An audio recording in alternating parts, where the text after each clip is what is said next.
Hello, blog readers. I am Laura Diffender for the Programming Associate here at the Joyce, and I am so happy to be here with John Jasperse, who's going to talk a little bit about his piece that is premiering next week in the theater. So first off, thanks so much. I'm really happy that we got a chance to do this before the show.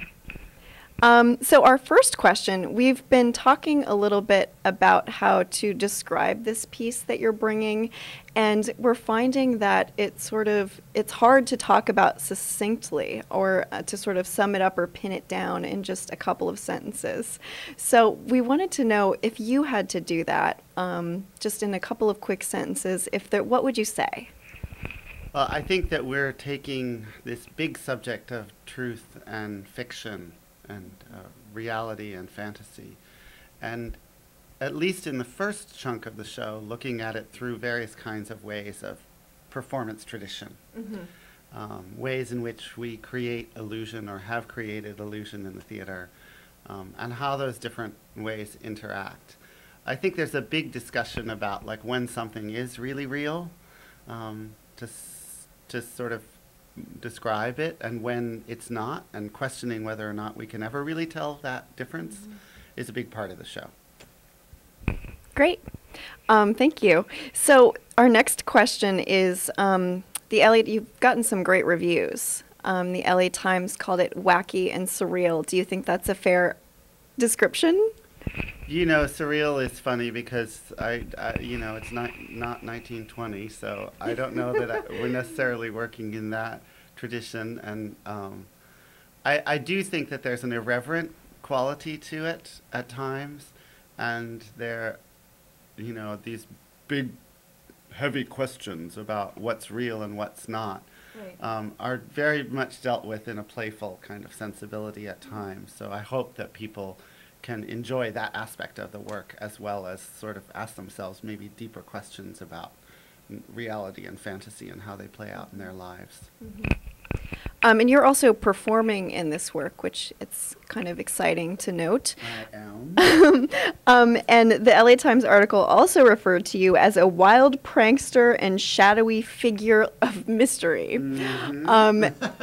Are you playing a character in this work, or are you a prankster in general on a day-to-day basis? That's a good question. Maybe you should ask Martin Wexler, the programming director, the second question. But I did have a friend who came to the show, and she described me a little bit like a Wizard of Oz figure. Oh. And it changes through the show. I'm definitely separate from the ensemble, and I arrive periodically and then disappear. I think that a lot of the work that has to do with questions of what is an artist and what are they doing, and are we creating wonder through also partly creating illusion, and what aspects of that veneer and that role are really powerful and strong, and what of it does have a kind of certain sense of like a bumbling guy behind a curtain. Yeah. And so, and asking those questions and also being vulnerable in that role was something that I thought was interesting. And you also credit your dancers as collaborators in this project, which I think you generally do. Is that correct? I do, yes. Yeah. Can you talk a little bit about your process in working with the dancers? The dancers, I mean, people sometimes think that dance is made like I've got the whole idea in my head and then I just teach it to them. Right. And the ideas some of them come from me, but also a lot of them come from the discussions that we have in the studio, both verbal discussions about the ideas, but also just like what happens when I have a certain idea and somebody tries it and then suddenly I realize that their idea or their way of doing it is much more interesting than mine. Right.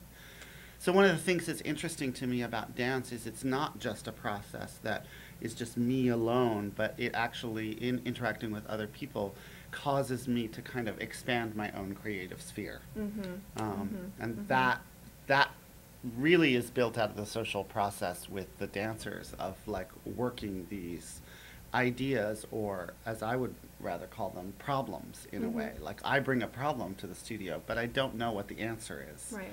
And we kind of find that together. And we were talking a little bit before we started, sort of moving on from that idea of working with the dancers and having something morph into something else.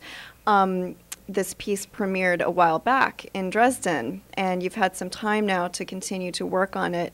How has it changed as time has passed and you've continued to perform the work?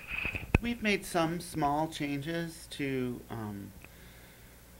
how certain sections unfold, or refining spatial configurations, or this kind of a thing. But the biggest thing that I think has changed, and changes when you get a chance to perform a work over a long period of time, is really our relationship to it.